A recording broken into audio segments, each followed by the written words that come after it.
جب تک حضور پر آپ درود نہیں بھیجیں گے آپ کے سجدے قبول ہونے والے نہیں ہیں، آپ کا قیام لمبے لمبے آپ کے قیام قبول ہونے والے نہیں ہیں، لمبے لمبے آپ کے سجدے قبول ہونے والے نہیں ہیں، جب تک کہ آپ بولیے سرکار پر درود نہیں پڑے۔ اللہ کے حبیب علیہ السلام نے ارشاد فرمایا کسی نے نماز پڑھی اس میں مجھ پر درود پڑا اور میری آل پر درود نہ پڑا تو اللہ ایسی نماز کو قبول نہیں فرماتا۔ یعنی نبی و آل نبی پر جب تک درود نہ پڑا جائے، سرکار پر، سرکار کے گھرانے پر جب تک درود نہ پڑا جائے، اللہ آپ کے سجدوں کو نہیں قبول فرماتا، اللہ آپ کی نماز کو قبول نہیں فرماتا۔ تو سوچئے اس آدمی کا روزہ کیسے قبول ہو سکتا ہے جس کے محلے میں کوئی سید فاقے میں ہو؟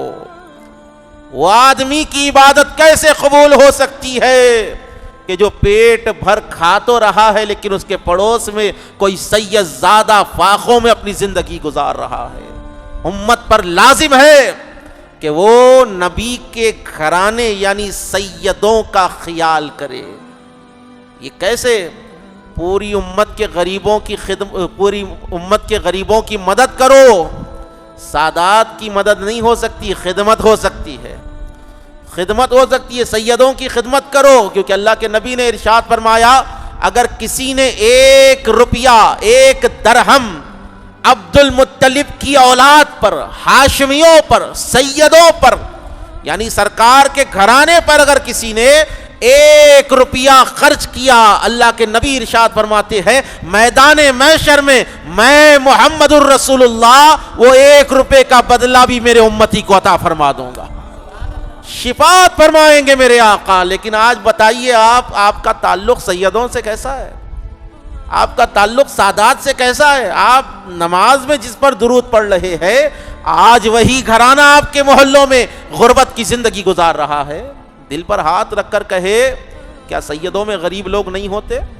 کیا سادات میں پریشان لوگ نہیں ہوتے؟ غربت تو سیدوں کا زیور ہے، غریبی سیدوں کا زیور ہے۔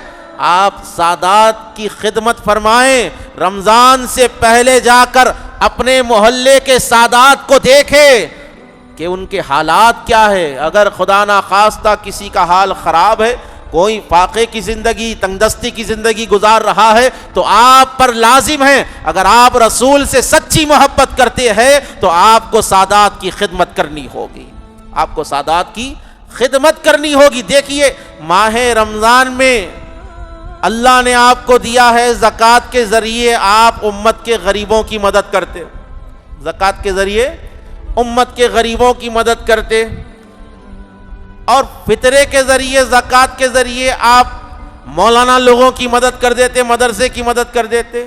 لیکن بڑے افسوس کی بات ہے سادات کے لیے کون بولے گا؟